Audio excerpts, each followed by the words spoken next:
deny her lifelong fascination with film. From the time she was a small child, she liked nothing better than escaping from her mundane life at the Cineplex near her house. She'd grown up living with her mother and her two spinster aunts, and the most exciting moments of her childhood had unfolded at the movies. She loved the cozy, safe feeling a darkened theater evoked.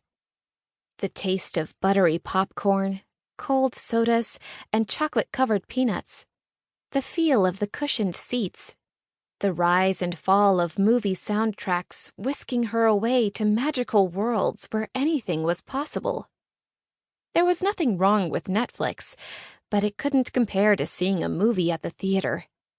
Yes, she was most definitely a movie aficionado, and no amount of razzing from her friend could change that.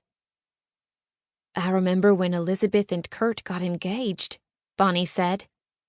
"I watched the engagement party on Entertainment Tonight. Kurt McNally is so handsome, and he's got a body made for sin." She sighed. "A completely masculine male. Every woman's fantasy.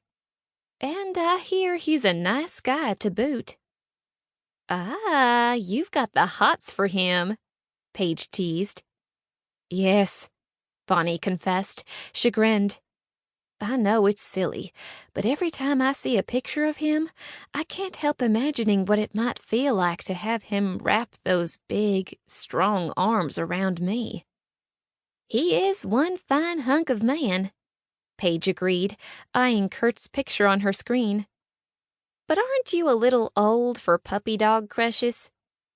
"I don't have a crush on him. I just appreciate his hotness.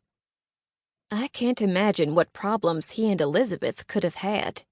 They seemed like a storybook couple."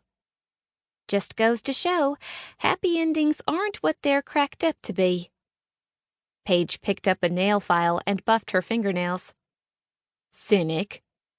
"I prefer to think of myself as a realist." "I still believe in love at first sight and happily ever after." "That's because you've never been married."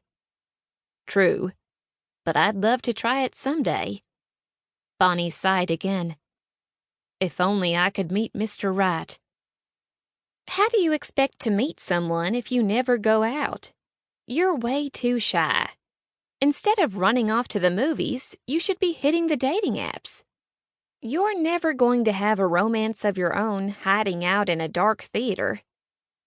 "I know, but I have such a hard time talking to men. I wish I could be like Elizabeth, confident and self-assured."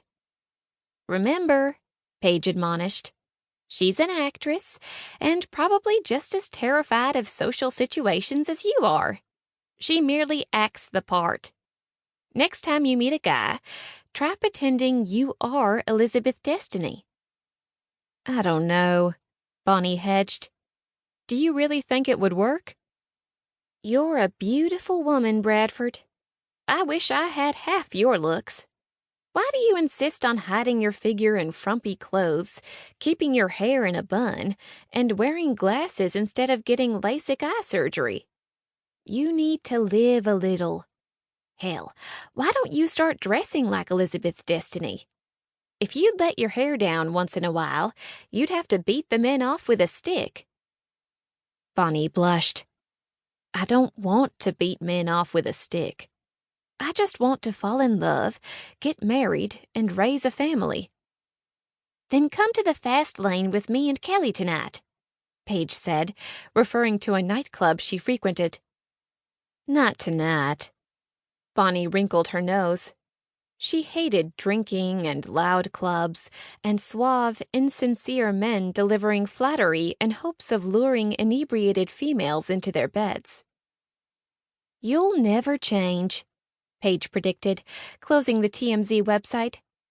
"Once an introvert, always an introvert, I suppose." Was it silly for her to feel so saddened over a movie star's broken engagement?